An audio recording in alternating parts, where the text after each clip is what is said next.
Export सुरू करायचं आहे पण पेपरवर्क ऐकूनच कन्फ्युजन होतंय? रिलॅक्स. आज मी तुम्हाला सोप्या भाषेत सांगणार आहे भारतातून एक्सपोर्ट करण्यासाठी कोणकोणते बेसिक डॉक्युमेंट्स आवश्यक आहेत. First, IEC code, importer exporter code. हे आहे तुमचं एक्सपोर्टचं लायसन्स. याशिवाय एक्सपोर्ट शक्य नाही. DGFTच्या वेबसाईटवर ऑनलाईन अप्लाय करा आणि ते लगेच तुम्हाला 2-3 दिवसात मिळू शकेल. Second, proforma invoice and commercial invoice. Proforma invoice म्हणजे तुम्ही बायरला दिलेले कोटेशन आणि कमर्शियल इनवॉइस म्हणजे फायनल बिल जेव्हा तुमची ऑर्डर कन्फर्म होते. थर्ड आहे पॅकिंग लिस्ट. कोणत्या बॉक्समध्ये काय ठेवले आहे, किती क्वांटिटी आहे याची सर्व माहिती इथे लिहिलेली असते. फोर्थ आहे कार्गो इन्शुरन्स सर्टिफिकेट. जर शिपमेंटमध्ये काही डॅमेज झाले तर यामुळे तुमचा लॉस रिकवर होऊ शकतो.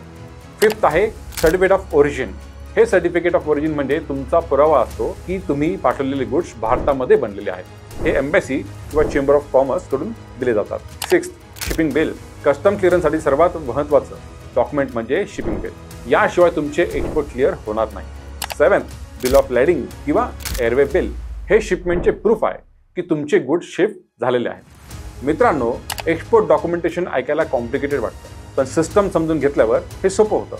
आता तुम्ही तुमच्या एक्सपोर्ट डॉक्युमेंटेशनची तयारी करा आणि तुमचा पहिला एक्सपोर्ट शिपमेंट स्मूथ आणि प्रॉफिटेबल कसं बनेल यावर काम करा.